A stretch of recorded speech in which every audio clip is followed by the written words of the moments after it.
On behalf of the YWCA of Greater Los Angeles, welcome to our town hall, Standing in Solidarity. On behalf of our board and all of the staff, we're so proud to be here today to talk about our mission, the elimination of racism wherever it exists and by any means necessary. You know, it's the unrest that have unfolded these past few weeks. They underline the precarious state of race. This country has gone on far too long with this standing legacy of structural racism and just entrenched inequities that it just can no longer be dismissed. Often we brush it away with eloquent prose or speeches, and we think that that's going to do it. Well, the worldwide demonstrations brought on by Black Lives Matters that just amplified the voices of all of those who can't speak for themselves. Well, I'm here to tell you that the YWCA heard you. We looked at our mission and we said, you know, we marveled at the moments of protests, but we've now got folks who are just, in the words of Fannie Lou Hamer, they're sick and tired of being sick and tired. Mm-hmm. We are now in a space. It requires deliberate thought and action. We have tried to write this script so many times, and yet it always plays itself out in a different key. Well, I think we might have the right key this time. We have assembled a diversity of folks in this town hall that demonstrates the sincerity of our conversation. In a word, I think that we got people here and folks in this place that mean business. We want to stand in solidarity with you, because if we do, I am so confident, just extremely confident, that we will advance the dream. This dream is going to start with a delight of mine, because I get to introduce this amazing young woman who has agreed to serve as our moderator today. She's none other than the award-winning anchor woman for CBS2 News, Pat Harvey. Pat, thank you so much for agreeing to do this for us. It is a thought that has come out, and we know it's going to work because we're standing in solidarity, and we have the voices of those present that will resonate in the nation. Ladies and gentlemen, please welcome Pat Harvey to the program. Well, thank you so much, Faye. And you know I love you for life by calling me a young lady, considering I've been in LA alone for 30 years and have witnessed so much of the change that you, the YWCA Greater Los Angeles, and my dear friend, of course, Cynthia Hurd. I've seen so many things that you have done to uplift the community, to try to uplift girls and women in particular.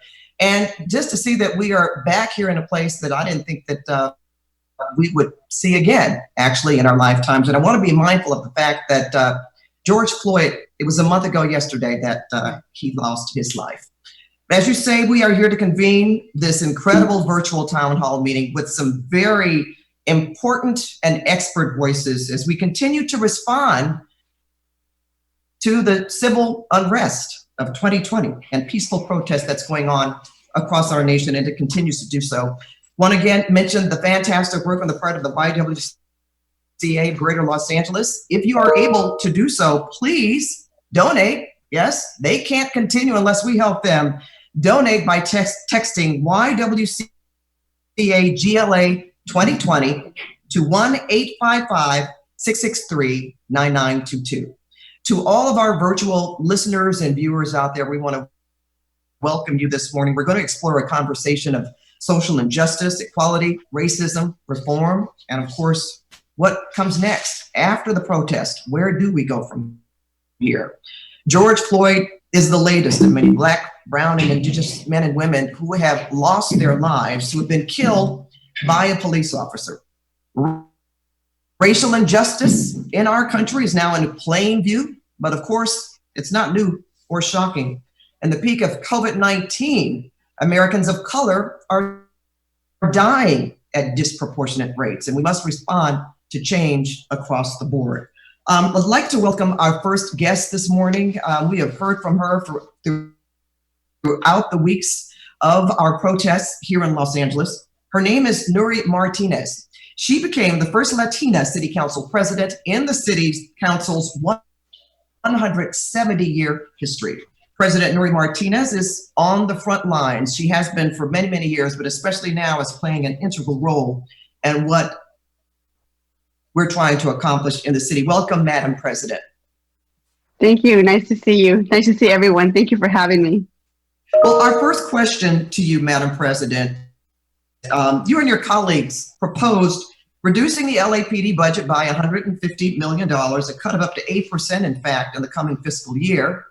Mayor Garcetti agreed to redirect $250 million from the police department and other city programs to pay for jobs for youths and health initiatives and peace centers to heal trauma in the Black community and communities of color. So I want to ask you, some say it's time to rethink public safety in Los Angeles. Do you agree with that? And if so, what does that look like?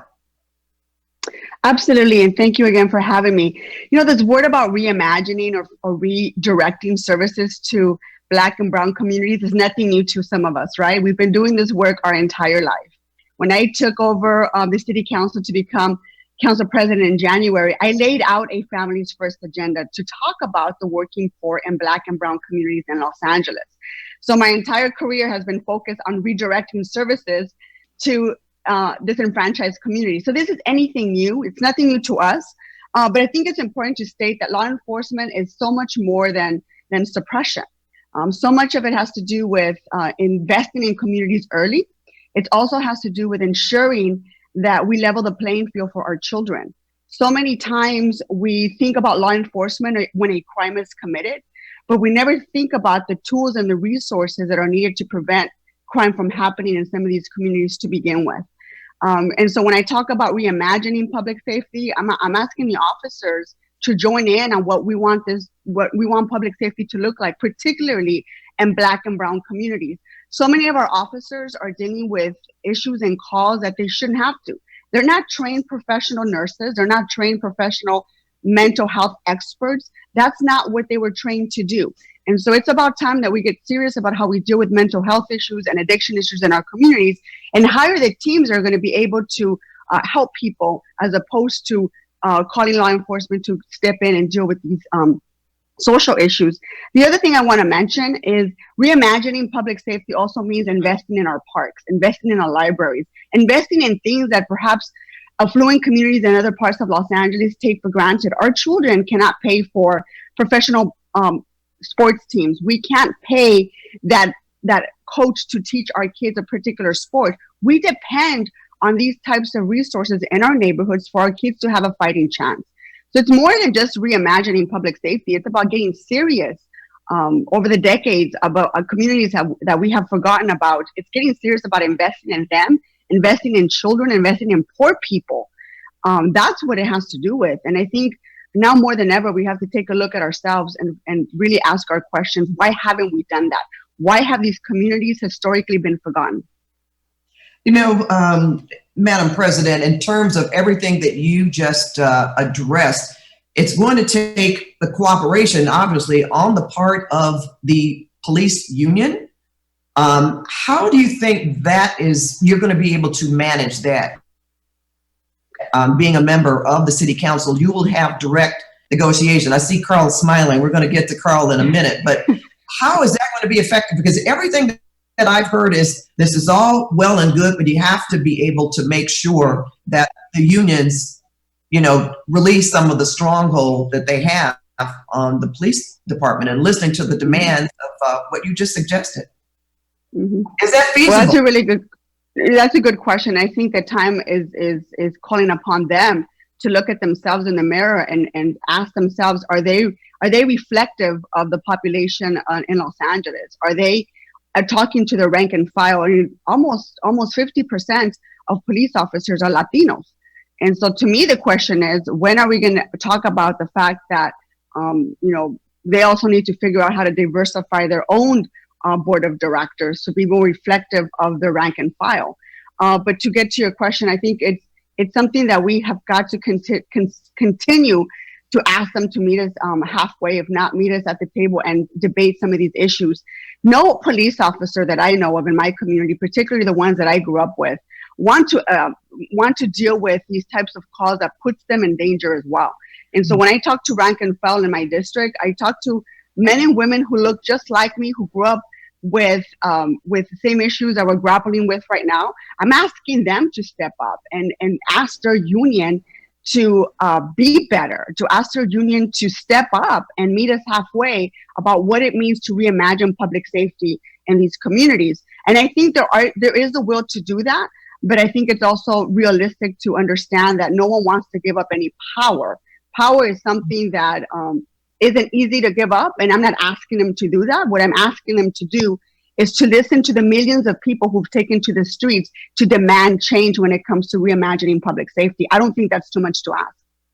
All right, we're going to ask you to stand by for a moment, Madam President. We're going to bring in another panelist, Assemblywoman Sydney Kamlager. She represents the 54th Assembly District, and in 2019, she guided 6 of her 8 bills to the governor's desk, all of which were signed into law. Most notable among them were Assembly Bills 241 and 242 that incorporates implicit bias training into continued education for healthcare professionals, lawyers, and judges, respectively. Assemblywoman, a lot of people are saying that should be incorporated into policing. And of course, some of the police spokespeople will say, well, we already do that. Do you have a response to that answer? We already have bias training, and if so, should there be more, or should it look different than what it does now? Right. Well, I want to thank you for the question. I first want to say good morning. It is good to be here. It is always good to be considered by the leaders of the YWCA. I always tip my hat off to Faye Washington and her fearless leadership, and the women who work with her to make all of this happen. Yes, last year I carried a package of bills, AB 241, AB 242, and AB 243, were my implicit bias bills. 241 dealt with the medical community. 242 dealt with judges, those that work within the courts. And 243 dealt with law enforcement. But if you will recall, last year was also the year that we passed AB 392, landmark legislation that talked about unreasonable and unnecessary force. And so part of the negotiations asked that 243 got tabled. Law enforcement will say they do bias training. I don't know how thorough their implicit bias training is, and I think it's important to note that we all come to the table, we all wake up every single day with implicit biases. But when you are dealing with sectors or with decision makers who are making decisions about your life, like doctors, like nurses, like physician assistants, like judges, like folks in law enforcement, I believe that it is important that on the regular, you are participating in activities that are thoughtful, that are meaningful, and that help you acknowledge so that you can check your biases. We have seen from our data on sentencing that this is pernicious with the bench. Because Black men disproportionately get longer sentences than white men. They are disproportionately given more time on probation, more time on parole. 50% of those that are on death row or are serving life without parole are Black men. So we see it in the courts. But there needs to be more done, quite frankly, and we shouldn't just stop the ball with having conversations about implicit bias in law enforcement. We need to talk about recruitment. We need to talk about training. We need to talk about the culture and the behavior within the different departments. We need to talk about how they were designed, how they were founded. We need to talk about the history of their chiefs and the kind of culture and behavior that they allow to have happen, because those are systemic threads of injustice that permeate our communities. I think it's also important to acknowledge that while we are talking about law enforcement, let's not just stop there. There are prosecutors, police, and judges that also have a say in someone's life and how successful, how safe, and how liberated that person's life will be. And those three decision makers, police, judges, and prosecutors, extends into our relationship with jails, with prisons, with probation, and parole. And all of those exercise some form of apartheid when you're talking about your ability to succeed, to get housing, to get employment, to be out of a gang database or out of a database, to be under monitored and under surveilled, under prosecuted, arrested as equal, to any other race, but certainly not more than. So we have a much deeper series of thoughtful discussions that we have to have if we're going to talk about unpacking injustice. All right, Assemblywoman, thank you very, very much. Now I have to move on to our distinguished panelist who is working so very hard for all of us. She just slipped in here to be part of this panel because she is in Washington. And, I'm going to have to do your bio, Congresswoman Bass. I know you probably don't want a long introduction, but I've got to tell you quite a bit about Karen Bass. She, of course, is a 5-term Congresswoman in the 37th District. She chairs the House Foreign Affairs Subcommittee on Africa, the Judiciary Committee on Crime. Congressmember Bass introduced the George Floyd Justice in Policing Act, which passed, by the way, the House last night by 3 votes. So congratulations to you on that. She also worked with Senators Cory Booker, Kamala Harris on a companion bill in the Senate. The George Floyd Justice in Policing Act bans chokeholds and no-knock warrants. It creates a national database of police misconduct and sets national training standards and accreditation for police officers, among other provisions. Congressmember Bass also serves as the chair of the Congressional Black Caucus. And on a personal note, I want to throw in that she has been a longtime champion for racial and social justice. She founded the Community Coalition back here in 1990 in Los Angeles. Congresswoman, thank you so much for being with us this morning. Well, go ahead. Thank you very much as well. And it's wonderful to see you all, see all my friends, and most especially the great Faye Washington, who is one of the best leaders in our community, and the lives that she has saved of the young people really is a tribute to her. So it's wonderful to see you all. And I'm sorry that I'm ripping and running. We actually are in the middle of a vote right now, but I wanted to come in here and share a few words and then go back out there. But yes, we did celebrate yesterday getting the bill out of the House. And I'll tell you that we had the entire Democratic caucus, which is over 230 people that voted, and we were able to get 3 Republicans at the last minute, which was shocking considering that Trump tweeted a couple of days ago. And usually when he tweets, they are in lockstep with whatever he says. So the fact that they jumped ship is really significant. And then the other thing is that after the vote was over, my Republican colleagues were all coming up to me one after the other talking about how they wanted to get something done. And I think we all need to recognize the significance of that, because I think that George Floyd's murder was so grotesque and it lasted so long and everybody watched it and the guy was just looking at the camera with complete impunity that it's caused a seismic shift. And we know that it wasn't just his murder, but it's the work of folks on this call who have been working for years. And I see the good doctor there, Dr. Abdullah, and the work that has happened over all of these years, the level of consciousness that has been raised now. And I think that this has really been a catalyst. My Republican colleagues, listen, some of my Democratic colleagues, okay, wouldn't have been talking like this a few years ago, because every time there was a video, people would say, well, I don't really know what happened before the video, and what did this person do to deserve it, and all of that kind of stuff went on. and it didn't happen this time. So a couple of other features in the bill that I want to mention is that we lower the standard for prosecution. I know our great attorney, Carl Douglas, will like this. Instead of willful intent, lowering it to recklessness, and also the qualified immunity. I do have to admit the qualified immunity seems to be the most controversial part of the bill. And so I think that is really important. The ability to fire, prosecute, and sue is really important. And then the database. I mean, yesterday was Tamir Rice's birthday. And so we dedicated the vote to Tamir Rice, who would have been 18, 12-year-old shot by police officers that had been fired. And through meeting with the Fraternal Order of Police and also the Association of Police Chiefs, that it's a very common thing. I don't know that it's common in our city, but throughout the country, it's very common for officers to be, well, it's not that common for them to be fired, but when they are fired, they just go down the street to another department.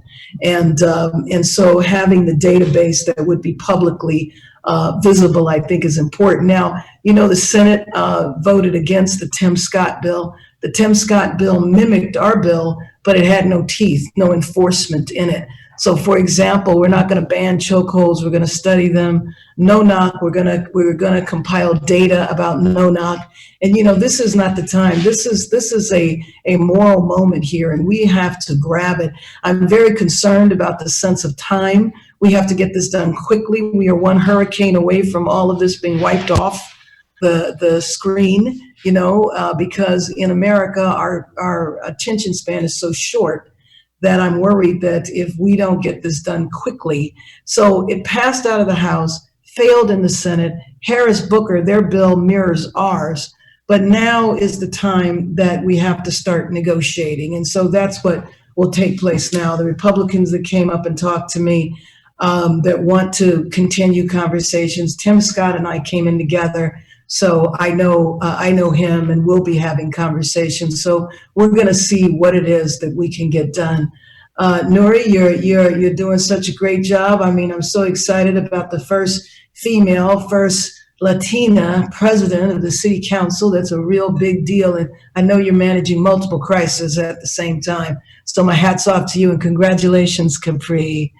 You know, I do want to say a word to Jorja Leap, because you need to know that I don't know you, but one of your former students works with me. He's right here.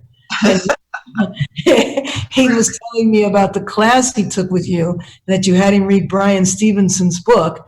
And you should know that he's my communications director, been with me for years. So if you see me in social media, you know I don't know how to do any of that.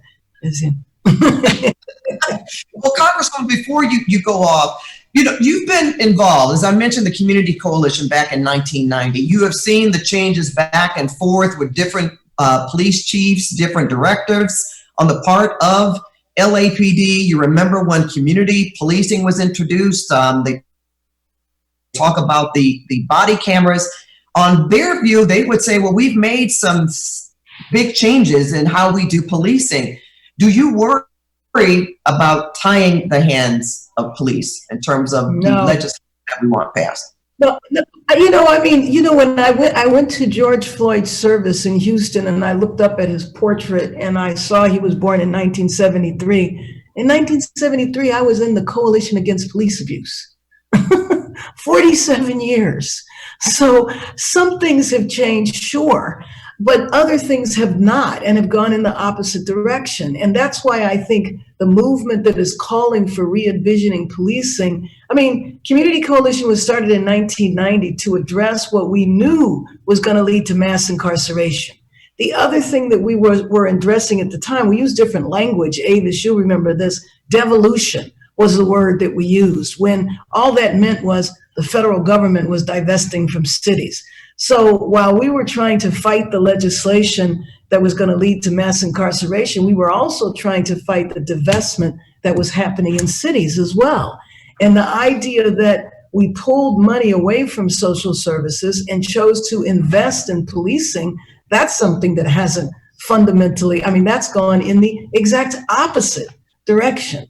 Legal services used to be provided. So I didn't have to call up Justin and say, hey, you know, there's somebody, could you please help a sister out? because we had legal services, we had legal aid, we had resources. Again, never enough, but at least we had some. And so in some ways, I think it's gone in the opposite direction. In other ways, I mean, we don't have Daryl Gates anymore. I mean, Daryl Gates, and we can fire the police chief. We couldn't even do that before. You remember that? I mean, Yes, we fired Daryl Gates in 1973. He didn't get fired until 1993. I think it was 93. That was 20 years. After the 92, right.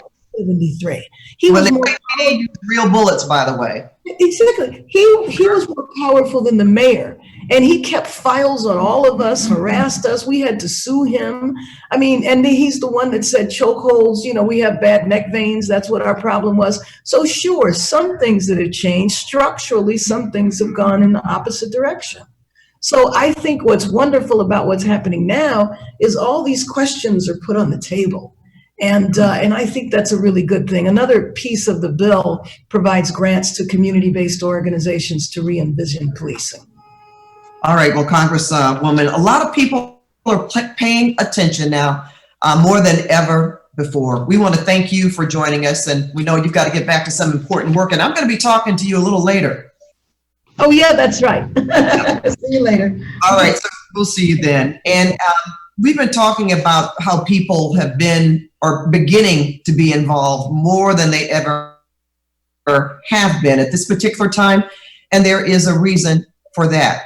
A big sweeping movement happened across not only the city, the country, but the world. Let's take a look. Well, this next panelist really needs no introduction. She was appointed to the Los Angeles County Human Relations Commission in 2014. She is a recognized expert on race, gender, class, and social movements. She was among the original group of organizers that convened to form Black Lives Matter, and she continues to serve as a Los Angeles chapter lead and contributes to the national leadership. Welcome this morning, Dr. Melina Abdullah. You are probably one of the busiest people here besides Karen Bass today, and I say that simply because of the movement that has been created. You've helped to build Black Lives Matter from a hashtag to a global movement, not just a local movement. And I want to ask you first, is this movement different than any of the previous civil rights movements that we've seen in our generation, and how?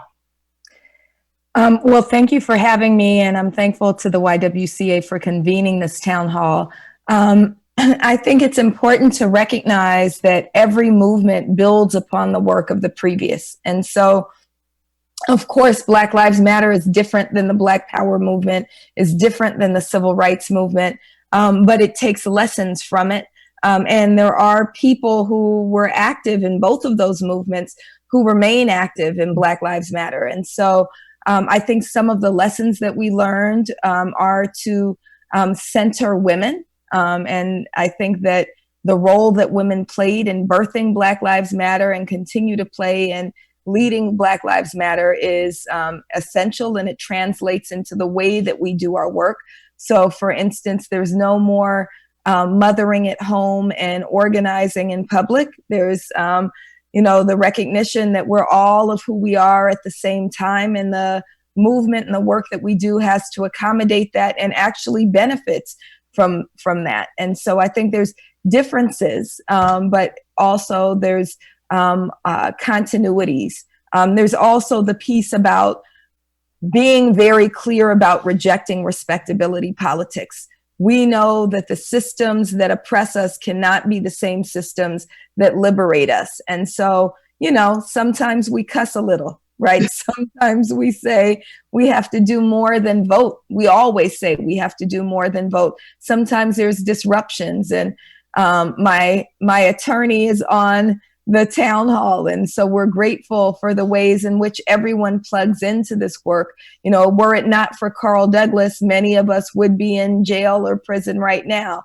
And so recognizing that some of us have to put our bodies and our freedom on the line is something that we've embraced as well, which is a continuity as well as a kind of newfound space of organizing.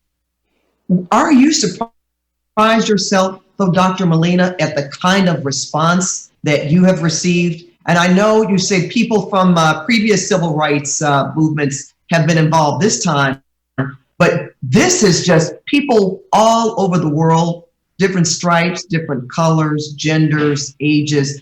Were you a bit surprised that you were able to pull all of these people in? And why do you think that's happened?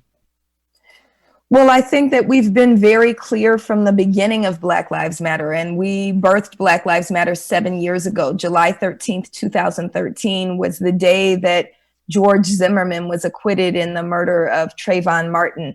And I think that we were very clear from that moment that we need to be a Black-led and ally-supported organization, that it is the responsibility of everyone, especially white people, to dismantle white supremacy. And so we're seeing that kind of take shape. We have ally organizations like White People for Black Lives. We work very closely with indigenous groups like AIM SoCal.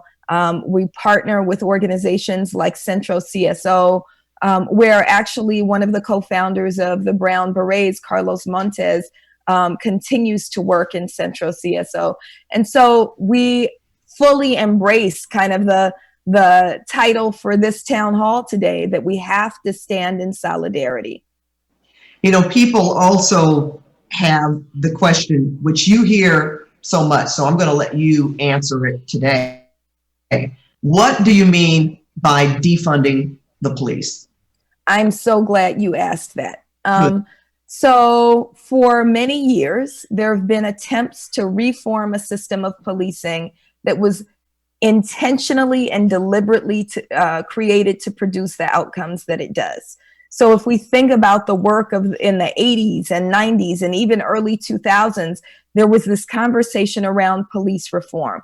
Let me be very clear about where we stand as Black Lives Matter and where I stand and what I know as a scholar of Black studies, that policing descends from slave catching, point blank, period. There is no debate about that, right? So as ridiculous as it would sound to say, let's reform chattel slavery, that's the same ridiculousness of reforming a system of policing that is a vestige of chattel slavery.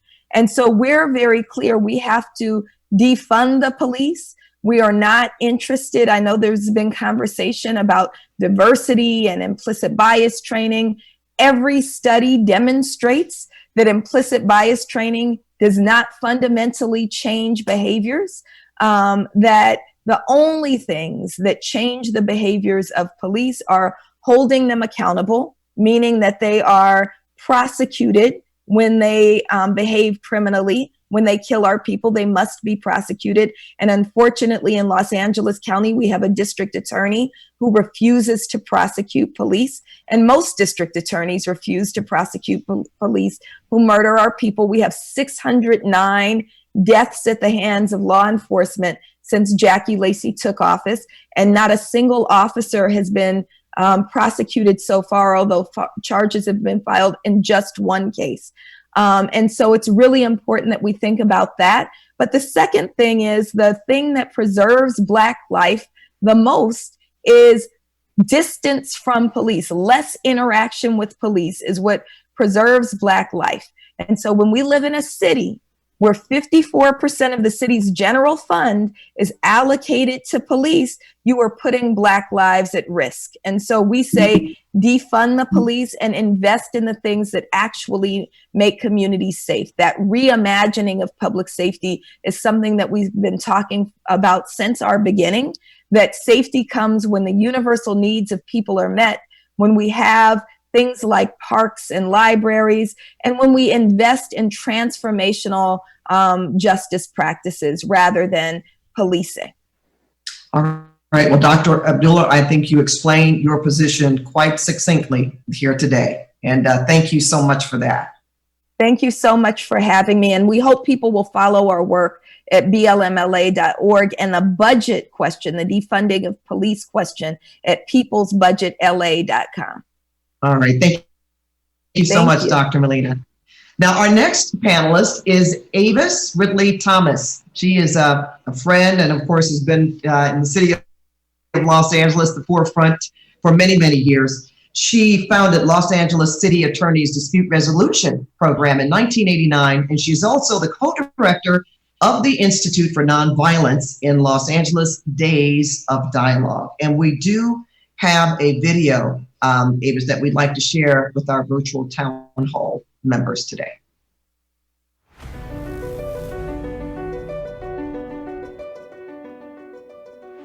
Police officer has been shot in Watts. Here we go again. African-American shot by a police officer. He was unarmed. He's dead. We losing loved ones every day to the people that's sworn in to protect us.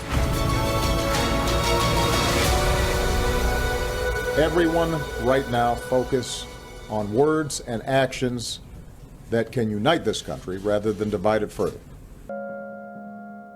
Baker. Madison. Here. Desmore. Here. Nathan. Sir. Lopes. Sir. Jules. Here. Ian. Days of Dialogue on the Future of Policing is the current series that we're focusing on. LAPD Command and sheriffs came to the executive director of Days of Dialogue and said, clearly, we need to have dialogue about the future of policing. A lot of people are interested in the dialogue process as a result of the frustration that they feel about events, current events going on. Here we are at the table discussing issues of consequence in terms of law enforcement. At every Days of Dialogue session, the makeup dialogue table will be specifically 1 or 2 trained volunteer facilitators. I'm wondering if we could have some discussion around what we'd like to see in training. 1 or 2 police officers. And they can't look at you as a regular person. They look at you as like, this guy's the law, he's trying to take away my freedom. And then 6, 8, 10 community members. This is not the 1940s. This is 2016. This is 2016. The vast majority of our police officers need to be college educated, not barely high school dropouts. People come in to these sessions and they're very angry. They're physically angry. So I'm not dancing around. Yeah, they're great people, I'm but sure. The system is white supremacist. And I'm sorry, as people, as a whole class of people, you don't address the issues that cause it. If you can't disarm an old lady with a screwdriver, you don't need to be wearing anybody's uniform. I don't care if you don't like what I say, but don't abuse me. Because since I was growing up in the 90s, there's been an issue with the department. And I don't know how to get rid of that. Police officers can be honest about what their experiences and thoughts are and the challenges that they face. Why are young African-American males, why do they feel like they need to have a gun on them walking in their own neighborhood, right? They have to leave work at home at home, and sometimes that's hard to do when they're one and the same. You know, sometimes it does get to us emotionally where like we take it out on people, but it's not intentional, and that's what we have to learn and kind of, again, check ourselves. The people who come in the angriest then, who are able to sit at the table and have this conversation, by the end of the dialogue, their anger is diffused. And it's almost magical, the transformation that has occurred. I have seen the community grateful of people listening to their concerns. For me, it was very eye-opening to hear about someone who was present during the Watts riots. We want to have your back. And a surefire way to get that is that you self-police. There were hard questions, but I think they needed to be asked. The problem wasn't created overnight. It's not going to be solved overnight. These guys are in uniforms right now, but they have families. They're human beings, and I'm a human being, and there's something that unites all of us.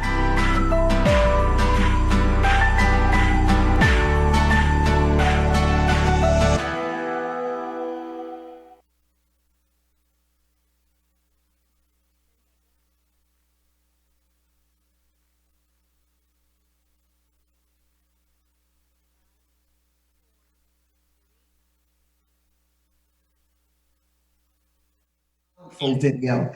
And amid a rise in gun violence and hate crimes in traumatized communities across the nation, the Institute for Nonviolence convened more than 100 civic, business, community, and religious leaders for that Days of Dialogue session around the theme of reclaiming civility and tolerance in the face of violence.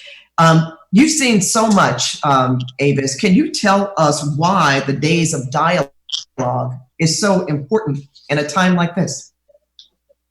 Well, it is so clear as everyone has experienced all these recent traumas and, of course, the long-term intransigent issues related to racism and sexism and a variety of ways that people have been marginalized. Dialogue is what everyone is calling for. You hear them say it as they're discussing what is happening today.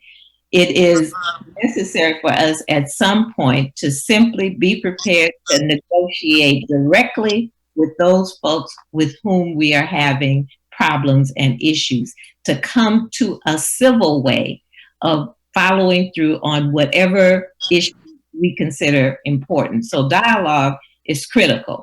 Our latest is Days of Dialogue, Racism, Policing the Pandemic and Beyond. And so we will be calling on members of our community to participate in that effort as well. What do you expect to come from that, Avis? Do you think that at this time that there would be more of an opportunity to have the dialogues really make a meaningful impact? And I say that only because when we think of the unrest from 92, we had meetings and people talked to one another, but this time seems to be very, very different. And I can't say this enough that it appears that more people are listening. Do you see more optimism at this time? I see optimism, and especially we've actually done a beta test, actually 2, on the most recent dialogue subject.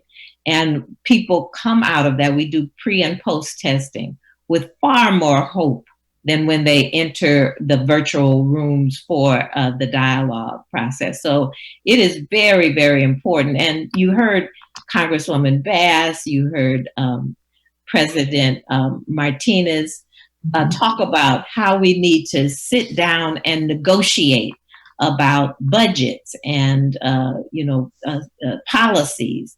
Things that require change need the opportunity to be fleshed out for our own understanding. So our focus is really deliberation.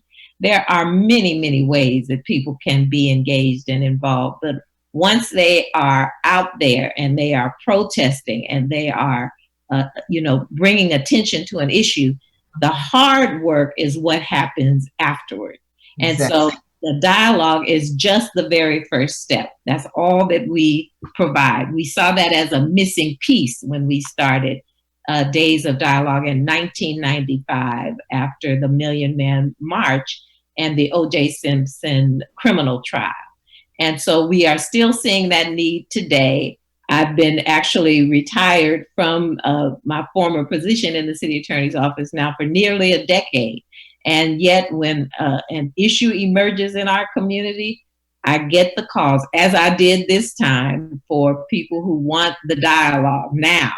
And so we are still working to provide that service with now about 1,000 community mediators who trained over the years. So, they stood up in 1992. Some of the same institutions are approaching us now to access our services. So we are delighted to provide it. We know how essential it is. We see the benefit of it, and we are just delighted to be able to provide the service in Los Angeles. Well, we thank you. We know from action, you have to have dialogue first to lay the groundwork. Thank you so much, Avis Ridley Thomas.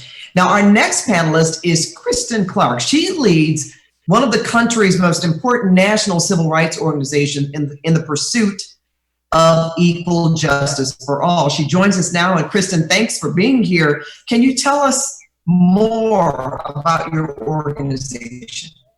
Yeah, Well, first, thank you so much for having me. Thank you for this convening and creating this space for us to talk about shared strategies and really reflect on the hard work that we need to do to deal with this very unique moment that we're in. It's just an honor and privilege to be here with you. So I lead a national civil rights organization called the Lawyers Committee of Civil Rights Under Law. This year actually marks our 57th birthday. We were founded in June of 1963 in the heyday of the civil rights movement. Days after the tragic killing of Medgar Evers, President John F. Kennedy felt that there was an urgent need to bring lawyers together from across the country to really talk about what was happening in the country at that time and what role could the private bar play in coming to the aid of victims of discrimination. About 200 lawyers convened with him at that meeting, and many of them heeded the charge. They went back home and they started to protect the rights of protesters, protect the rights of people engaged in sit-ins. And here we are in 2020, and we're still doing the same work, right? Civil rights lawyers are still out here on the front lines dealing with the tragic killings of unarmed African Americans. We are defending the rights of protesters. We are standing up for people experiencing discrimination. I think that right now our country is at a crossroads, right? I mean, before the pandemic, we were dealing with intense levels of voter suppression. We were dealing with an administration that has been incredibly hostile on every front when it comes to civil rights. We're dealing with a pandemic that is having a disproportionate and heavy impact on African Americans and people of color. We're dealing with the economic fallout, which our communities are experiencing at severe levels. And then you pile on top of that this police violence crisis that we're in. And, you know, there's just a lot of trauma out there. But I also see a lot of room for hope and opportunity. And so that's the work that my organization is doing right now, trying to figure out how we can stand shoulder to shoulder with people who are protesting and marching in the streets. How can we support the work of advocates? And how can we make sure that as civil rights lawyers, we are supporting the fight for equal justice under law? I know that Congresswoman Bass was just with us, and incredibly grateful for her leadership. I am incredibly thankful for her focus on using these last several weeks, thinking about the events that have transpired in our country, to really push Congress to do its part and heed the call.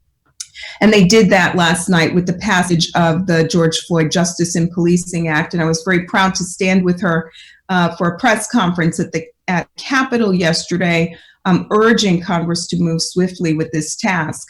But as she notes, the hard work lies ahead. We've got to really push the Senate to do its job and play its part and pass this bill, a bill that's got teeth, and a bill that's really laying out an A to Z strategy for figuring out how we can overhaul policing in our country. My organization right now is busy fighting voter suppression to make sure people have voice. We are fighting and supporting policing reform. We are fighting and standing up for protesters. We filed suit a few weeks ago on behalf of the Black Lives Matter movement here in DC as a result of the Lafayette Square assault. Many of you saw this assault, which happened in the shadow of the White House. Peaceful demonstrators standing outside the historic St. John's Church, and they were met with violence at the hands of our Attorney General, Barr, at the hands of Trump, who ordered federal law enforcement officers to wage war on those demonstrators in unprovoked fashion. Our clients include a 9-year-old kid who was out with his stepmother, a veteran, religious leaders. So just to bring it all back, right, I started by talking about kind of the 60s and the events that gave rise, to the Lawyers Committee, Bloody Sunday, right? And here we are dealing with bloody Monday, Tuesday, Wednesday, every day of the week, but it's not local and state officials that we're dealing with. We're dealing with the problem at the highest levels of our government.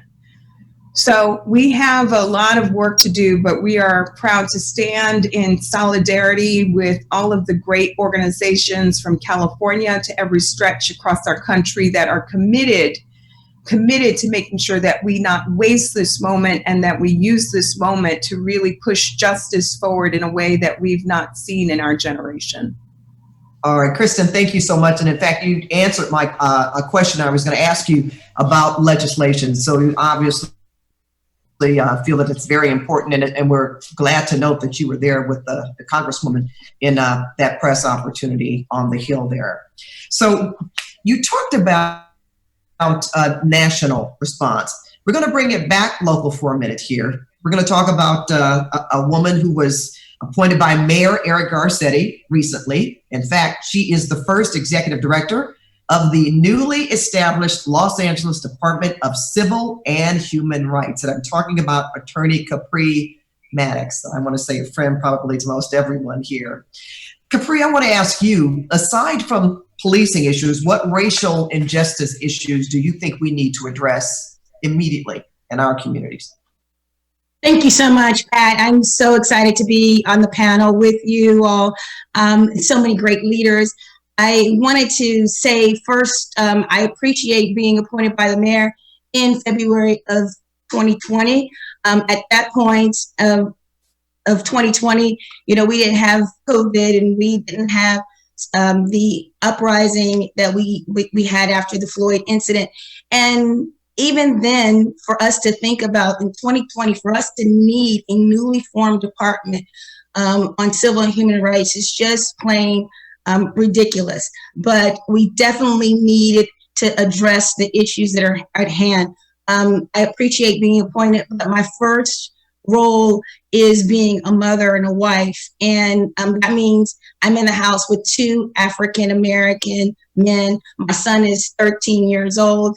And he's 5'5", and I watch how people look at him and perceive him. So I do know that the policing issue is definitely something that we have to address. But I think that we have people that have their foots on our necks in other ways other than just police brutality. We're talking about lending practices, redlining, the incidents that are happening in our schools where an African-American girl is 3 times more likely to be suspended than her Caucasian counterparts. When we deal with any issues related to commerce, education, employment, and housing, it leads to a lot of issues that actually perpetuate more contact with police. And we need to address those issues as well. The other thing too is we need to not miss this moment, Pat. And Mayor Garcetti that appointed me actually said this many times, we need to make the moment, not miss it. And more so than anyone, we need to make sure we don't miss it because my skin color speaks before I do. And our skin color is not a trend. So I appreciate Councilwoman, Council President Nury Martinez and the City Council for investing resources so we can do what we need to do in this department. And in addition to bringing cases against people that violate on discriminatory practices, we are going to be able to move forward on upward mobility programming for our residents, particularly those that are in underserved communities.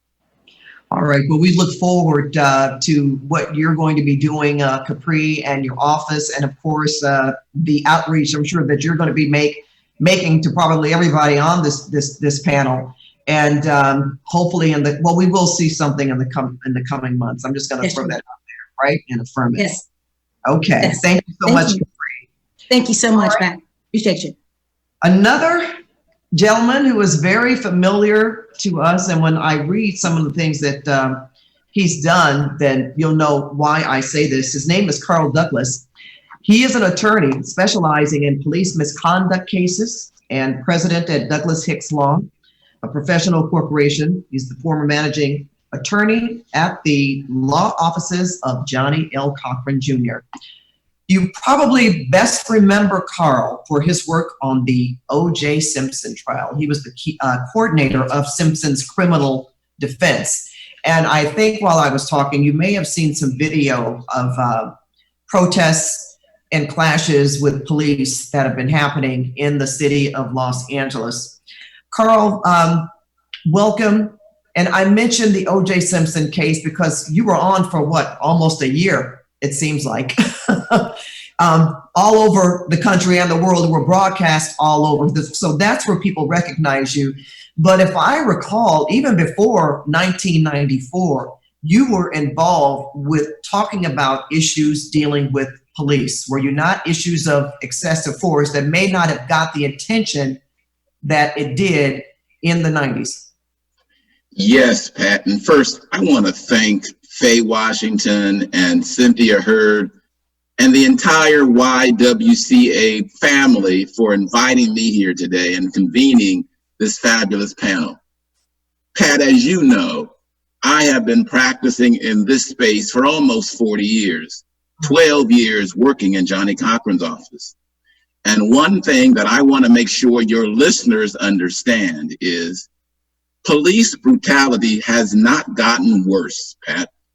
It's just gotten televised. I'm old school. And yes. I remember Gil Scott-Heron said that the revolution would not be televised. Well, this is the cultural revolution that he envisioned. And this revolution is live. I think it's important, Pat, for your listeners to understand that there were as many police deaths in March and April of 2020 as there were in March and April of 2019. Now, that might not sound like a big deal until you realize that in March and April of 2020, we've been shut down because of the virus.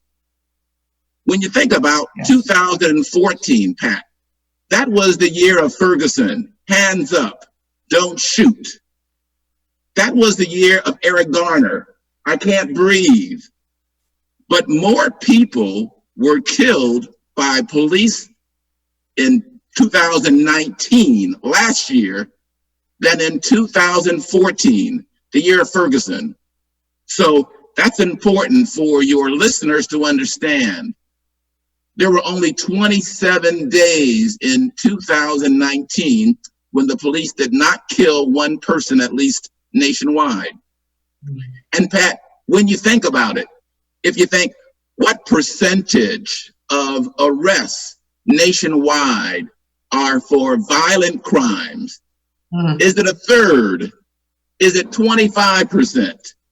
Pat, the answer is only 5% of all arrests nationwide are for violent crimes. I didn't believe that until I looked it up myself to make sure it was true. Indeed, cops arrest more people for the possession of weed than for a violent crime in America. So I think something is wrong. We talk about police reform and what can we do? We hear a lot about reimagining police practices. I suggest we have to transform from a warrior mentality of us versus them to a guardian mentality. Pat, police officers are trained killers. They are not mental health experts. So they should not be sent out on all of these cases where people are calling for help because they need a mental health expert. And that is one way we can reimagine police practices. We can transform some of the monies that are used and transform into mental health services or homelessness, because police officers should not be sent to break up a homeless camp, but social service instead. Or get someone who is asleep in their car. Exactly. We have to reimagine, Pat.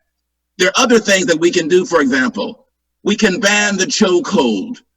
There are only 28 out of the 100 largest cities in the United States ban the chokehold. Only 28. We can recruit more women as cops. Pat, I dare say, if there had been a woman there in Minneapolis, George Floyd would still be alive today. So there are things that we can do.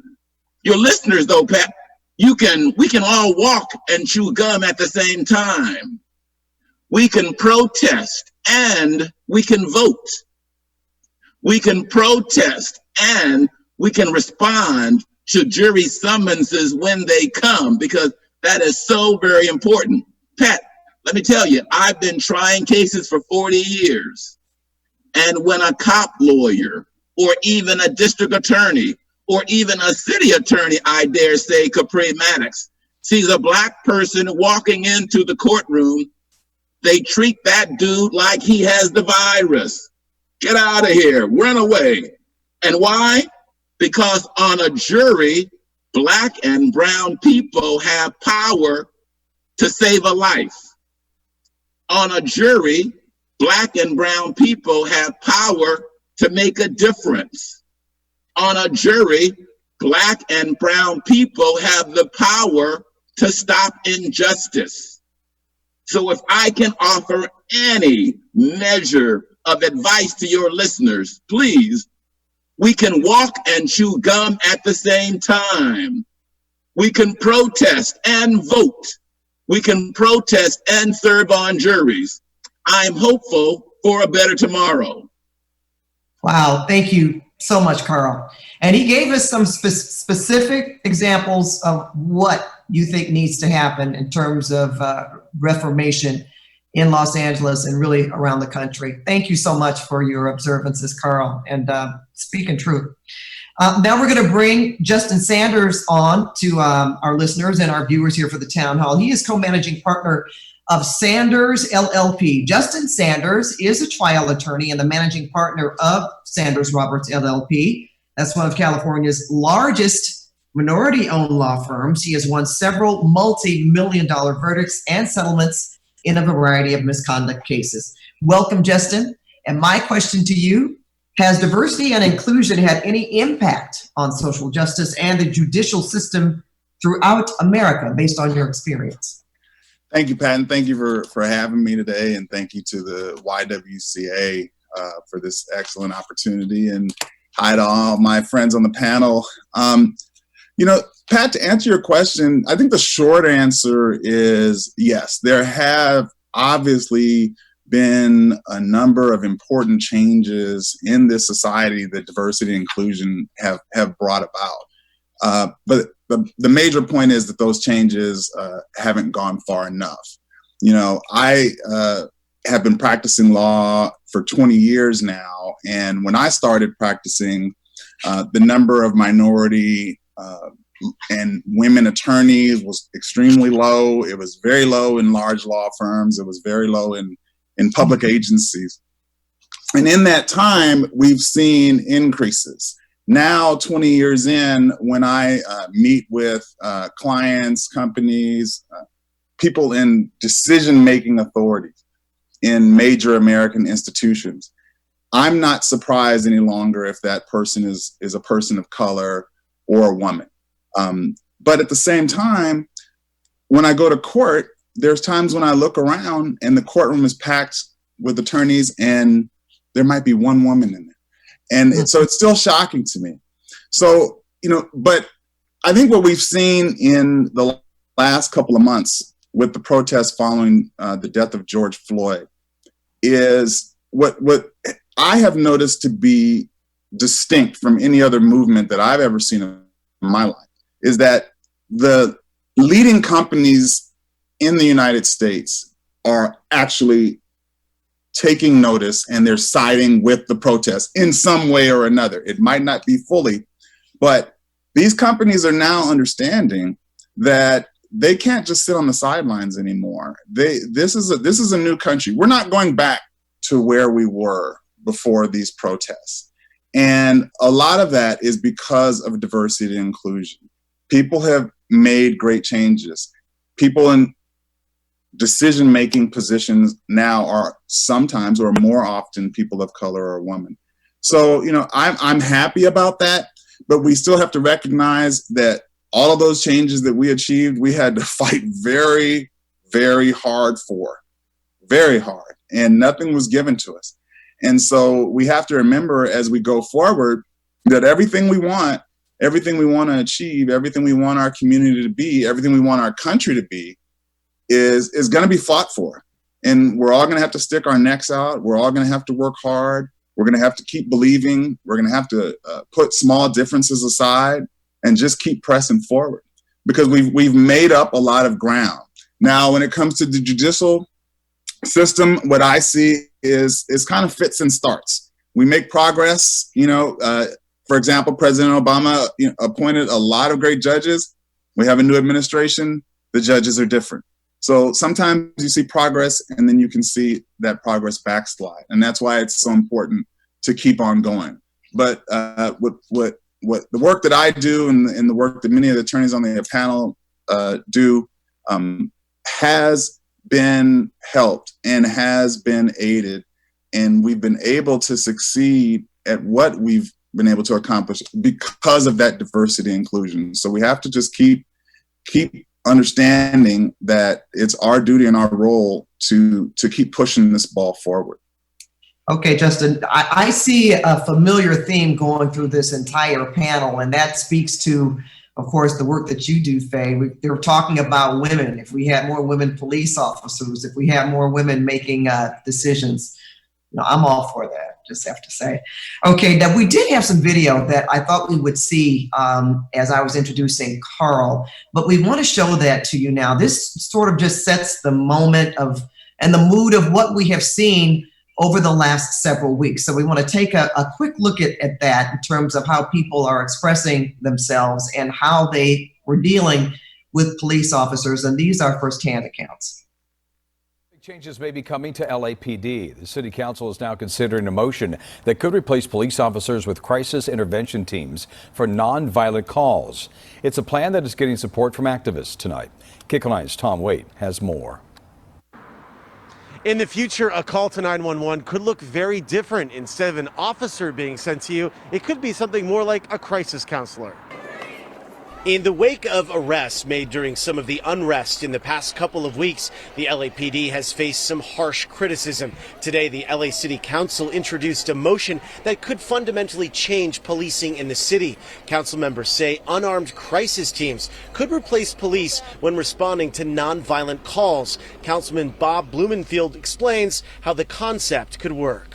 When you call 911, if you're calling about a nonviolent, non-criminal matter, you'll get diverted in the future to an interventionist who will be more trained to deal with that. But if you're calling, if somebody is robbing your store or your house, that is when you would use a traditional police officer. You're going to get paid. You may remember this video from 2015. LAPD officers shot and killed Charlie Africa Kune, a mentally ill homeless man on Skid Row. A jury awarded his family $2 million, ruling the officers used excessive force instead of de-escalating the situation. Police, they don't want to be doing social work. The motion in front of council right now has the support of leaders in the Black Lives Matter movement. Professor Melina Abdullah. If it's what it appears to be, it's absolutely a step in the right direction. And it also indicates that they were willing to listen to the voices of the people who said that public safety and policing are not synonymous, and especially for Black folks, Black Angelinos. The LA Police Protective League says they are open to changes, but they also say morale right now among the rank and file has taken a huge hit. The morale is definitely tanked. We feel like a lot of most city leaders have turned their backs on the law enforcement, but this is definitely the worst that I have seen in 23 years, and it's very disheartening. Before this can become a reality, there are major logistical hurdles to get over. One example is coordinating between the LAPD and the county health department. I'm Tom Waite, KCAL 9 News. Those protests had everyone involved, everyone from all different walks of life, ages, genders, you name it, all different races of people. We want to bring in someone here who can speak to the LGBTQ community, Terra Russell-Slavin. She is the Director of Policy and Community Building at the Los Angeles LGBTQ Center. She works to advance their rights in accordance with the center's mission to build a world where LGBTQ people thrive as healthy, equal, and complete members of society. Welcome, Terra. My question to you is, the struggle against oppression is inseparable from the LGBTQ rights movement. The movement for Black civil rights and the LGBTQ movement, the Pride movement, have always exhibited a certain level of intersectionality. What are your thoughts about that? Thank you, Pat, for the question. And I'd also like to thank the YWCA for hosting today's town hall and for gathering such brilliant panelists speaking to this pertinent issues of this moment. We are in the midst of June, which is Pride Month and the 51st anniversary of Stonewall. And it's critical to remember that whether it was Stonewall in New York City or Cooper's Donuts that happened nearly a decade earlier in downtown Los Angeles, Black and POC LGBTQ leaders, and specifically trans leaders, have been at the forefront of the battle for LGBT equality. And that many people exist at the intersections of these two communities. And when I think about the events of just the last month, I think there are clear illustrations of progress and very stark examples of just how much work needs to be done. In particular, I think about the fact that in the last 2 weeks, we've learned about the death of 2 more Black trans women, Dominique Remy Fells and Raya Milton. And in just this last few days, we've learned of 2 more trans women who have been murdered. And that speaks to the epidemic of violence that is happening. At almost the simultaneous time, 2 weeks ago today, the Trump administration, through the Department of Health and Human Services, published a final rule that rolls back non-discrimination protections that targets the trans community, targets LGBTQ families, targets limited English proficient speakers, and it attacks reproductive justice. And we're a party in a lawsuit that's challenging that rule right now. But I think what's critical about this is that rule was announced in the middle of a health pandemic, right? And goes to sort of the cruel and inhuman nature of who is leading this federal government and the way in which they continue to attack all of us, right? I also think it's important to acknowledge the victories. And one of the most significant is that the Supreme Court a week and a half ago held that Title VII of the 1964 Civil Rights Act, that sex-based protections under that act for the first time include sexual orientation and gender identity. And we are optimistic that this ruling will help lay the groundwork for expanding LGBT protections across the country. Most people may not even be aware of the fact that prior to this ruling a week and a half ago, it was still legal in more than half of the states in this country to literally fire someone because of how they identified or who they were if they were a member of the LGBT community. But I also think, and I think it's also important to acknowledge when you go back to the prompt of the question, right, that protections is coming under the 1964 Civil Rights Act, which has been so central to, the expansion and the fight that Black Americans have had in this country. And it sets, and that it's been this sort of preeminent law that sets the baseline for what is legal equality and what is accepted. But I think there's a really big difference, right, between legal equality and lived equality. And we know that just on a base level, legal equality still doesn't exist for many LGBTQ people, but that gap is particularly the greatest when we're talking about lived equality and talking for LGBTQ community members who come from communities of color. As we're the largest, provider of LGBT social services in the country, we have more than 42,000 clients who visit our sites every month. We provide healthcare. We provide services for homeless youth. We provide services for LGBTQ seniors.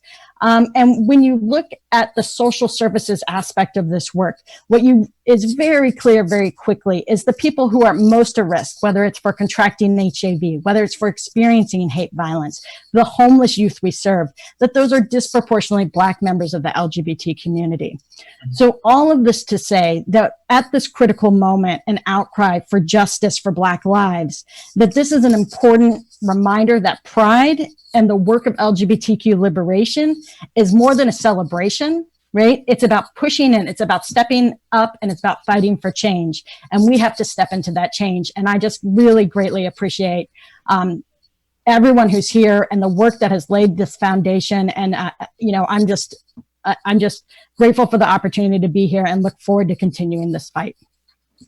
Terra, thank you. And I may add, just to, if people needed an example of just how powerful and involved your movement is, I believe, if I'm not misstating, there were tens of thousands of people in Hollywood that marched in solidarity. Yeah, more than 30,000 at the All Black Lives Matter movement. Volumes. All right, thank you, Terra. Now, Jorja. Hi, Jorja. Jorja's been so patient. Jorja Lee is director of the UCLA Social Justice Research Partnership. So, Jorja, the question for you is, how can research best be conducted so that it no longer exploits Black, Indigenous, and people of color and fails to portray their needs and strengths? I know this is the part that everybody's been waiting for, research, okay? And I want to dialogue to the action. It is. I want to thank the YWCA for inviting me with such an incredible panel of people. I feel honored to be with you, truly. Karen Bass said something that is critical to what I want to share today. She said there's all this call to study the problem, and we can't do that. And I am sitting here before you as a researcher saying what we need is a moratorium on research. We need to stop it. And it's not going to cost me my job at UCLA because I fund myself. UCLA does not pay me. So I'm the crazy aunt they kind of keep in the university. We don't need more research right now. We absolutely, in fact, I'm not going to say defund research, but I think we need to pause research. I myself have been a part of reports on LA County DCFS, LA County Probation, the LAPD, the LA Sheriff's Department, the State of California Mental Health, LAUSD. There is a stack of reports, a stack of recommendations. They're all on the shelf. We need to stop research until people look at the recommendations. And just like we need to stop task forces, we need action. And then after the action is when we need the research. Enough studying. Moratorium on any research on public agencies. They need to change. And then we can study what they have changed. But we've also got to study it in a completely different way. Too many people have made their careers on the backs of the community. There are researchers who love to go into the community and mine the data, and that's exactly the terminology they use. It is exploitation, pure and simple. And along with all the change we're calling for, I'm calling for a rethinking of research and how it's done. And trust me, it begins with me and even how I conduct research and how my team conducts research. And we are constantly trying to not only represent the community, research must partner with the community. That doesn't mean including them. It means that they are equal. It means that they are asked from the beginning, are these the kinds of questions we should be asking? No, they're not. Let's change them. It's all through the research process. The community must partner. And here's the most radical idea of all. The community must be paid. For decades, we have gone into communities. We have used community members as our information sources, and we give them a Jamba Juice card. And I'm not exaggerating, or a Starbucks card. And I have had to look at colleagues and say, you know, there's not a Jamba Juice within 20 miles of where a resident is currently living. Okay? Stop it. It has to end.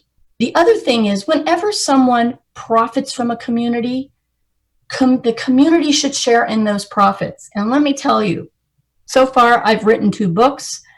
Every penny of those 2 books, one has been about Homeboy Industries, one has been about Project Fatherhood in Jordan, Down, and Watts. The money goes to those organizations, not to me. We have to stop. We have to change research radically. And the other thing is, we have to be able to speak truth to power. It's becoming a cliche, but too often researchers are in the hands of the people who fund them. I recently completed a study on the LAPD Community Safety Partnership. It had some very positive outcomes about law enforcement and community partnering. Just as Mr. Douglas said, Connie Rice created this to go from warrior policing to guardian policing. But let me tell you, that study was not a love letter to the LAPD. We came up with 45 recommendations, and not a single one of them said, "You're doing a good job, attaboy or attagirl." And that study was taken and weaponized to call for a larger LAPD budget. As a researcher, I was furious. And I can tell you another lesson learned. And I've been at this 40 years, still learning, and hopefully always will. We do not serve the funders. We do not serve the government agencies. We serve the community. And it's time we need to remember that. It's time we need to stop exploiting. It's time to start paying. And also, it's time to take a pause, because this is not the time for research until new structures are put into place that we can then assess. Jorja, wow. Jorja Leap, yes, applause for you. I mean, that is some serious truth telling that you just gave us. I mean right there. I can tell that you mean it, and I know there is truth in what you're saying. You've done the research. Well, the research has been done. Utilize it and bring forth action, because I guess you can research till the end of time, right? And we all sit around and talk to each other, and we don't move the needle 1 point. Right. Also, I will tell you, stop with the academic writing. I have a devotion to writing in English that doesn't need to be translated. Okay? I'm laughing, but again, you have really dropped some gems. Thank you so much, Jorja Lee. Now, given the deep systemic racism interwoven in American society, where do we start the change? We want to hear from some of our YWCA panelists who are actually on the forefront. They're out there on the front lines as well, and see what they have to say. Let's start with Angeline Chen. She's the board president of the YWCA in Pasadena. So, Angeline, what are your thoughts about that? Thank you, Pat, for having such a great voice, and thank you, YWCA Greater Los Angeles, for putting on this important event. I'm humbled to be with such esteemed leaders in the community. I can think of a couple of ways of starting the change. One is, do not let the mainstream public forget that racism exists. Once the issue stops getting into their social media feed, people will forget.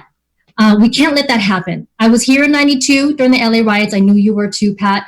We cannot let another close to 30 years go by and very little has changed. The YWCA Pasadena used to have community forums called Talking the Talk, where we discussed issues about racial profiling, police brutality, Islamophobia, immigration, LGBTQ issues.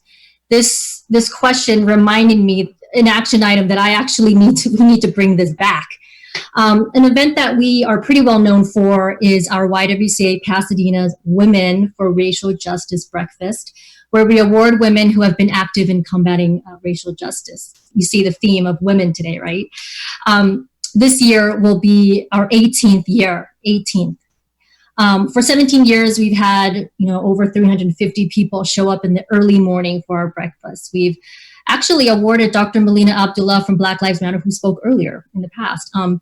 This year, our event will be at 9 a.m. virtual on October 19th. Our theme is Strong Foundation, Strong Future. We want to go back to our roots, regroup, reactivate, rebuild our base. Because if we have a strong foundation, a strong core, we can be a great role model for our youth and our future leaders. Some of the honorees we have this year include Margaret Leung-Cheka, who happens to be on the YWCA Greater LA board, Johari Dewitt-Rogers, Denise Jones, some women who have started this breakfast. What I'm most proud of about the YWCA Pasadena is that we never let the topic of racism go away. We never try to change the title of our event to make it more mainstream. You are coming because you want to fight racism. You want to help eliminate racism. If in any way this topic of eliminating racism is no longer the cool thing to talk about, we at the YWCA Pasadena will still be holding this event to remind people.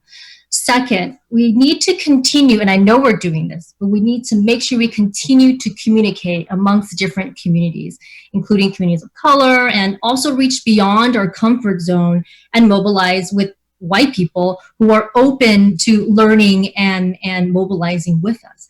Many of our issues overlap with racism as a component. And this is not just a race issue. This is an issue about humanity.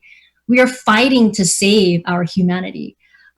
There are so many people who have not traditionally been involved in the race discussion, who want to understand and who want to help. And they're shocked that this George Floyd incident happened. And we're telling them, we've been trying to tell you forever that this has been happening. It's just didn't just happen now. I am an immigration attorney, and I volunteer to help reunite families separated at the border. And I see many similarities between the issue of immigration and police brutality. The Department of Homeland Security has been committing acts of genocide by taking babies away from their moms. They still are. When you have law enforcement and the racist prison system, they've been separating Black and brown families in the US forever. Different agencies, similar actions.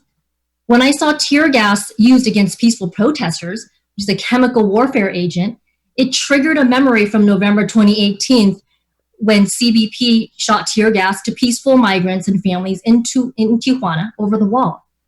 When I saw law enforcement poking holes in water bottles and destroying food that was there for protesters, during the demonstrations, it triggered a memory of watching videos of Customs and Border Patrol officers poking holes in water jugs that were there for migrants crossing through the desert to survive, laughing and making racist remarks.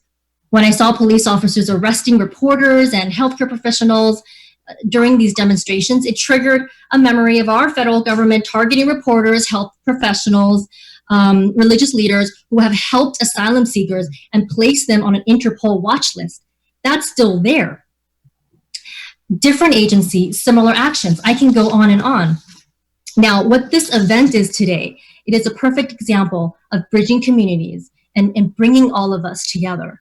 We are standing in solidarity. I'm so grateful for this event, and we definitely need to do more of this. Don't let the public forget. Let's save our humanity. Thank you. Oh, thank you so much, Angeline. You brought back so much when you talked about tear gas. We saw quite a few incidents of that, and I think one of our own people, maybe a couple, were directly involved.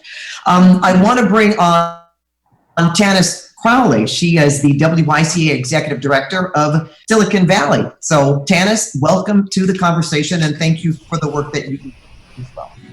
Thank you, Pat. It's great to be here. Jorja was challenging us to rethink research, and I'd like for us to rethink charity, because charitable organizations are not immune to white supremacy culture.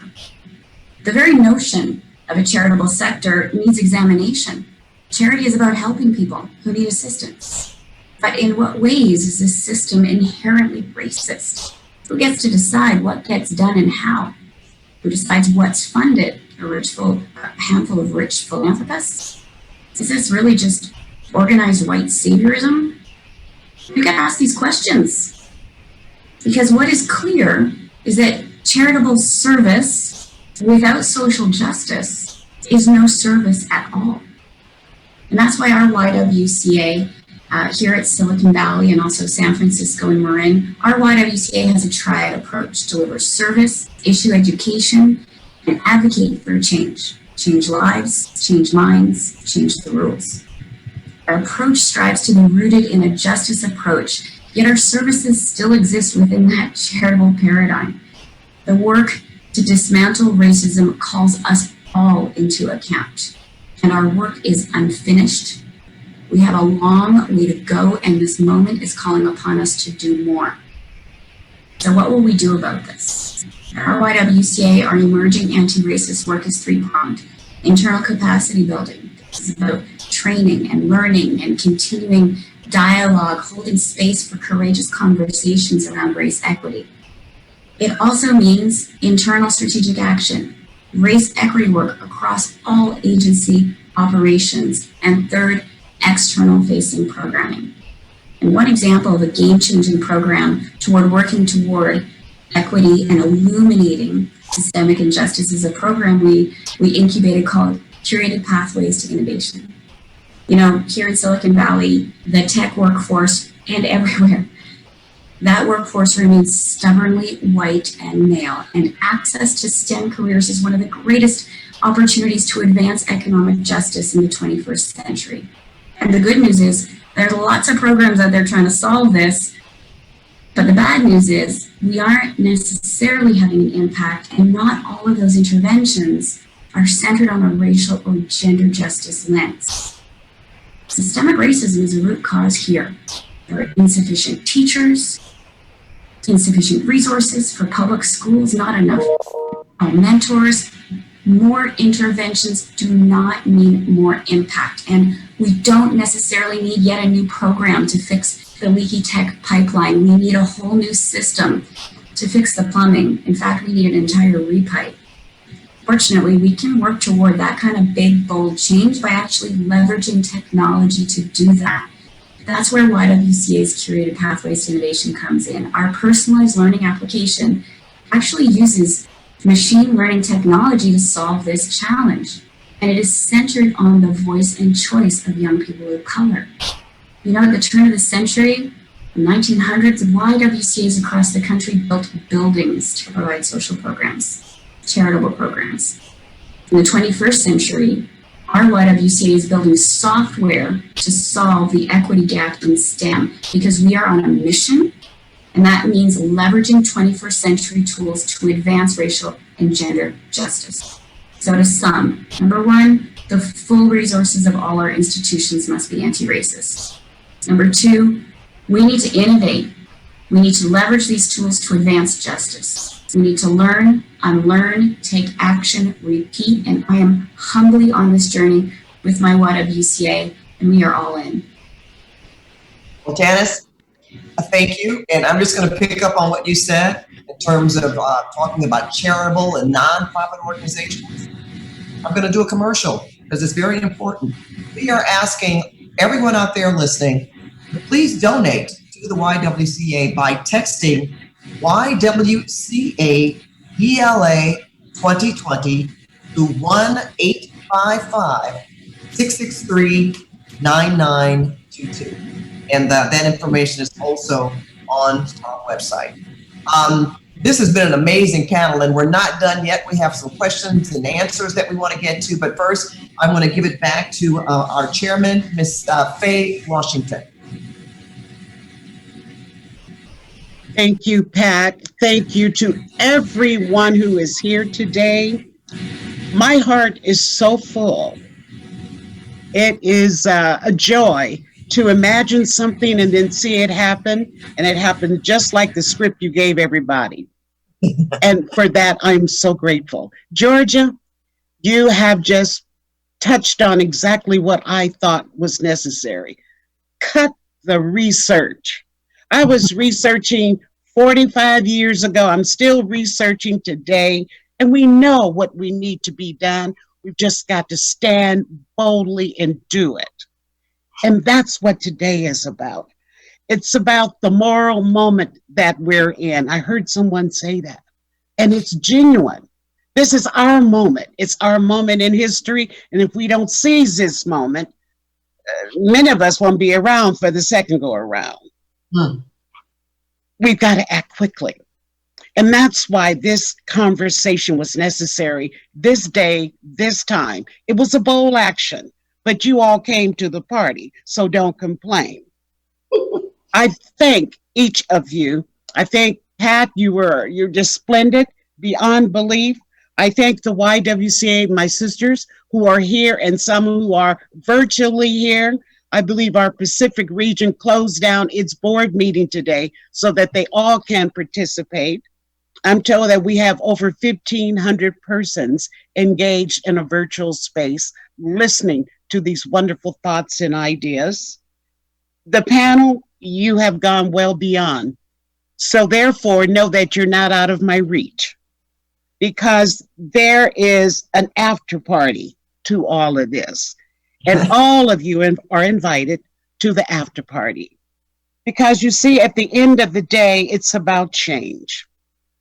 I know about the change. I've been working in this community of LA for over 45 years. We feel the pain of the community. We see the pain in the eyes of those in our programs, and we know that we can do better, but we can't do it alone. And you have so many barriers that are seemingly just tossed in your way, be it police reform, be it lack of mental health facilities, be it lack of hospitals, be it lack of economics, jobs. We talk about equity. Equity is straight up economics. If I got the money, I have the equity because I can buy what I need. You don't have the economics, you don't have the wherewithal to get that. How do you live in equity? We always are asking for a handout. This time we're going to take the hands, we're going to cut them off, we're going to create our own avenues and make it happen. We feel the pain, and we know now is the time to really just get the knee off of the community's neck. We know what it feels like. We are suffocating in the community. That's why I'm here. And that's why I'm so full of just pure joy that everyone has lended your support.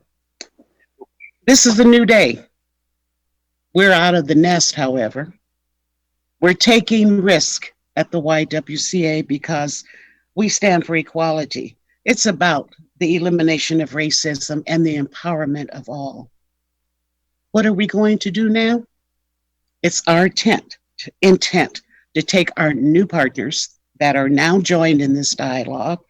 We're going to deputize you all, and we're going on the field. We're going to do these community engagements. We're going to listen to the community. I don't know that we will pay them or not, but we're going to listen. We will act, and we will learn. We will advocate because change is imminent. It is ours, and let's take it. So I think there's some questions and answers that need to be handled. Pat, I'm going to turn it back over to you. But the hope and optimism is here, and thank you so much for participating. And we can certainly feel it, Faye. Thank you so much for that. People have sent in questions, and one in particular was, how can everyday folk in the community get involved? How can people in marginalized communities get involved to make change? I mean, even besides going out to vote, what can they do? And I'm going to just open that to whoever wants to answer it first. Well, they can, as a first step, consider the dialogue process. That is, let's look at the issues impacting us and begin to have a conversation with people who care about those issues. And come to with your self-care first, or you move to social action. So that is one way that people can be involved. All right. Tanis, did you want to say something? You want to respond? Pat, I'll answer that. I think in addition to what Avis Ridley Thomas said, I think that the most important thing in terms of action is to remember that getting outside and letting your presence be felt is the most important thing. You know, it's great to advocate online, you know, in your Facebook feed. It's great to do social media and push information, but nothing moves the United States and creates change more than getting outside of your home and protesting, walking, doing whatever it takes to let your presence be known. I think sometimes we can get a little complacent thinking that maybe social media is all we can do. But if you really want to make change, you have to get outside and let them see your faces. You know, we can do it during the pandemic. We have to obviously be safe. But I think that's really what changes things here in the U.S. I just want to reinforce what Carl Douglas said. I love that you said we can walk and chew gum We need to be physically present, just as you said, Justin. We need to be on juries. We need to answer, everyone needs to answer those jury summons, and voting. I can't tell you how many people in communities of color, Black communities, Indigenous communities say to me, oh, my vote doesn't matter. Over and over I hear this. That must change forever. You know, picking up on what Justin said, that's the old grassroots movement, is it not? I mean, that's what used to happen. People would get outside and possibly go door to door. Politicians who want the votes had to get out and shake hands. And I love that you were really speaking maybe to young people, because the question is, how can young people engage in creating change? How can they become a part of the movement besides the social media? I wanted to mention something. Oh, thank you. I want to mention something as well. You know, I feel that people are watching the news and there's so many issues and they're getting really overwhelmed. You know, they're tired of all this injustice. And I see that. We see that. Focus on the small things that you could do. Focus on your strength. Don't try to do everything, because nobody can. I'm sure every one of the panelists, we're all dealing with the same thing. Can we do it all? We can't do it all. We have to do the best that we can. And so for people out there, think about the small things that they can help with. If they could donate a little bit, if they're, more wealthy, they could donate more. They could plan a fundraiser. They can mobilize people. They can make phone calls. And social media can be very powerful. And, they could be more active on social media, but really think about what your strength is and what you can do, and every little thing will matter. Okay. Carl, looks like you want to say something. One thing that I think is very important is the diversity of the protests, and that people are getting out is making a real difference. I tell my friends all the time, he who does not learn from his history is doomed to repeat it. And I go back to the 60s, and Bull Connor was pulling the dogs and the fire hoses and beating Black people incessantly. And then Freedom Riders came down from New York and New Jersey, and the images of white Americans also having hoses turned on them and having the dogs on them shocked the conscience of America. And that led to the Voting Rights Act and the Civil Rights Act of 65 going into effect. I tell people to remember Martin Gugino, Gugino. He's the old guy in Buffalo who was knocked down by stormtrooper-looking officers who walked over his body, somewhat Allen Iverson-like, Justin would understand, and continued marching. That is the image, because that could be anybody's papa. That could be anybody's father. That could be the nice man that lives down the street. And when you have that kind of connection, I tell you, that is what's going to stimulate real change. Ben & Jerry's has a great corporate statement. NASCAR is taking care of Confederate flags. And I'm a NASCAR fan. I'm a football fan, and I heard Roger Goodell say Black Lives Matter. I'm hopeful, but it's going to take all of us to continue to raise our voices for the people to really take notice and to affect change. Okay, I do have a question that real quick. What can we do to educate our children on how to react to police violence? How do we build trust? Capri, you want to take that one? Yes. So this is an issue that we have to deal with. Again, I said I am the mother of a 13-year-old boy, and I'm a former criminal prosecutor. So my son actually spent a lot of time in police stations as a kid, crawling around. And oftentimes he was picked up by police officers. Many pictures of him being held by police officers. And now, is seeing what he sees pretty much since he's been about 9 years old. He's seeing image after image after image of Black men being mistreated in certain circumstances. And now I would have never thought, based on his childhood experiences, that he would have fear from the police, and he actually does. And what I do to explain to him is just to let him know that there are police officers that are here to serve, and they're ready to make a difference. However, we need to be mindful of the fact that we do have rogue police officers that are abusing people's rights. In addition, I've also had the talk with him. I mean, not only if he's stopped by the police, how he reacts, but even now the problem is we have a lot of people who call themselves vigilantes, but they are mobs of people that are doing disrespectful things to Black people and many people of color.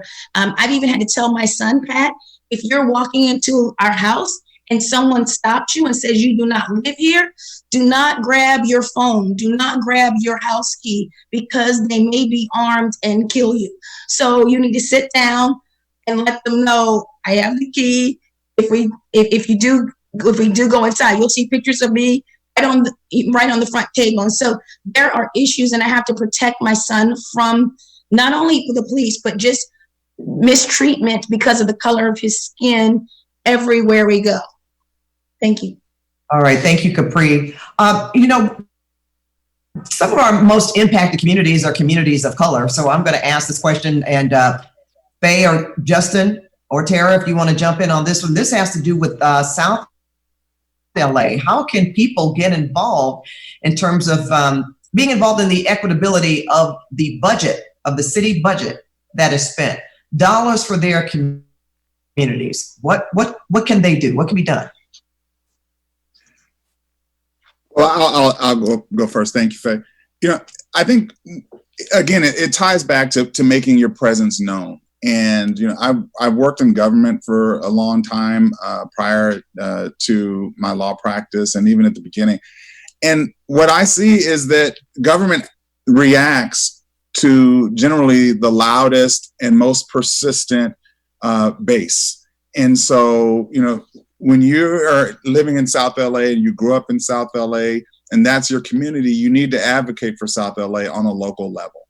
Okay, you need to get involved on your local neighborhood boards. You need to know your city council person. One thing I like to say is it's for me on a day-to-day basis. My city council person is sometimes more important than a distant federal official. I can call the city council office and advocate for even minor things. These people have to know your name, and it's not going to happen in one day. It's going to take sustained effort, and you need to organize with other people. But one of the things that I would say is don't ever look at yourself or your community that you're in and feel that you can't do it. That's the most important thing. You have to believe that you are just as good as anyone else, that you are just as capable as anyone else.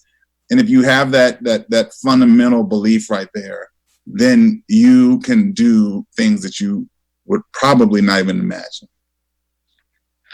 We talk about this. Oh, go ahead, Faye. I'm sorry. I just want to add to what Justin was saying. I have the benefit of realizing a whole lot of different ways to bake a cake, so to speak. And you ask the question, how do we get the young folks involved? Many moons ago, there used to be something called community meetings in the community, and they were sponsored by the council member of that community. Tell you one of the things that creates the biggest barrier from having your voice heard from the community. Going downtown to City Hall to budget hearings is quite intimidating. And many are not going to do that. It's at a time at which you're at work or at school. And if we began to speak to the community, make life convenient for the community, there are some council members that still do it, but it has evolved to where it's decisions made on top and pushed down. We can garner much more attention from a nonprofit community organized standpoint, from Avis's Days and Dialogue standpoint, the ability to convene those individuals within the community so that they know that they're making changes for themselves. It has relevance. You know, I want to throw a question out, and Terra and Tanis, I'm going to tag you. We have seen this particular movement, and most people will say, I mean, even Dr. Melina spoke to this herself, this was a movement made up of all different kinds of people. In the white community, we have seen more whites speak up and join this particular movement, which is something rather new. And I think Angeline spoke to that too. It took a lot of time, and maybe it was the George Floyd video being shown around the country. What do you say? Do you think it's important to talk to other people in communities about anti-racism and what it means? You know, it used to be such a taboo subject. You couldn't talk about that. You shouldn't talk about it. It would be so misunderstood. Like it's a blame game, or you're trying to guilt people. Now, is there a real conversation? I was going to say absolutely. And I think, I feel like within organizations, within nonprofit structures, we have to be very meaningfully thinking about how do we challenge white supremacy, because it exists in those spaces, and to also name and interrupt anti-Blackness. And so, you know, it does feel different, but it's been in the works. And I think this is maybe something was ignited, but there was a lot of groundwork that was already laid because of so many leaders, people on this call. And I think the expectation now is not even that if we talk about maybe it used to be hard, the expectation is that we're having those hard conversations. And I think that's part of what's different about this moment. And if I could jump in and just share, like, this is a message to white sisters out there. Do not be relying on Black, Indigenous people of color to enlighten you to the work you need to do. Like, dear white people, do the work. You just heard Capri talk about her work as a mom in protecting her child in being safe. Wait, did I have that conversation with my 16-year-old when he got his driver's license? No. So dear white people, have those conversations with your sisters and with your children and do the work. And if I may, Pat? Yes, Bob. I'd like to add to that, because I'm a believer that Black people cannot shame white people into ending racism. We can't do it. It takes conversations with white people among other white people when there are moments of quiet reflection and a person is now comfortable in that environment and is then just politely unfurling his sheet for other white people to see. It is in those moments that my white allies have to call their white friends out and correct them, because they're not going to listen to me, and I'm not going to be able to criticize them or shame them into ending racism, I don't think. Jorja, she's agreeing. Yep. You know, the other thing, and I have to say, it's another place where the university has completely failed. All universities. The faculty is not, there is tokenism. There's the one Black faculty member. There's the one faculty member of color. And we have students of color, Black students, Indigenous students, who do not see faculty who look like them, who are not hired on research projects, who are not encouraged to go on. And I have seen faculty members assume that any Black student, any Black male student, was a student athlete. So right? Okay. That's the kind of stuff to call out. It doesn't even have to be dramatic. In fact, it's rarely dramatic. We have to, as white folk, we have to be aware of those microaggressions, those everyday events, along with the big institutional blocks, and call them out. Because when my colleague assumed it was a Black athlete, I was able to say, this is a straight A student who is going to work for Brian Stevenson in the summer. All right, simple as that. And I guess that also goes back to what Avis was talking about in her days of dialogue, those kinds of conversation. Conversations that take place with all different kinds of people from the community.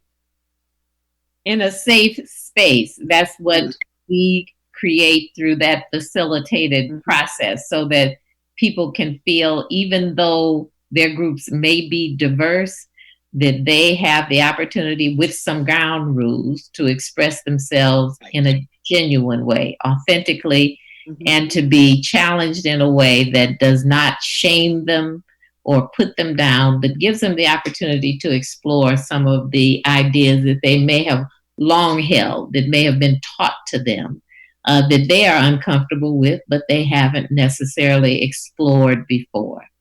So thank you for the shout out for Days of Dialogue in this setting. Faye, Washington, the YWCA, it is much appreciated, and we will continue that work. And much needed. Yes, thank you so much for that, Avis. Terra, I'm going to give you an opportunity to talk about what it means to be included, especially in representing the LGBTQ community. What does inclusion look like to you? Oh, that's a big question. I guess I will just say that I greatly appreciate it. I think that I heard from one of my colleagues recently, it's so critical, particularly someone in a white leadership position in an LGBTQ organization, that we immediately shut down notions, right? That there is, that this movement is not LGBT inclusive, that we push back against that narrative, because that is not the case, because so many of the leaders, right, are LGBTQ leaders in this Black liberation justice movement. And I think also for me, it goes to the point of reflecting on the responsibility, right? If the privilege of being allowed into this space also means the responsibility of how do I show up, how do we show up, and how do we move this work forward by looking to Black-led leaders, to Black-led organizations, and how do we lend support a capacity to sort of shift and change policy. As someone who works in policy, that's, you know, I want to, you know, we're trying to figure out how do we have our resistance squad calling in support of efforts of defunding law enforcement and shifting resources back into social services. And you know, and these are just conversations that are past due and need to happen. And it's both external and internal work. All right. Thank you so much, Terra. And ladies and gentlemen, kids, I'm going to give you this number again to make sure that you can help the YWCA, YWCA GLA 2020. And you can use the number 855, text YWCA GLA 2020 to 855-663-9922.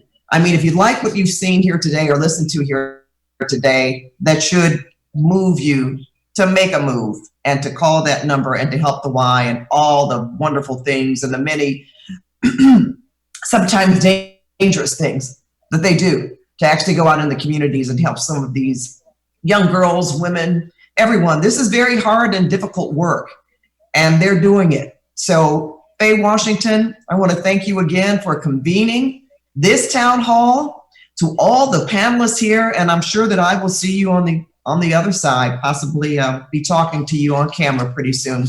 To our listeners, to everyone, thank you so much. This has been a wonderful conversation and so inspiring. And I thank you for joining us today. And again, Faye, thank you for inviting me. And another plug, I hope to see you tonight at 5, 6, and 11 on CBS. You got it. All right, have a good day.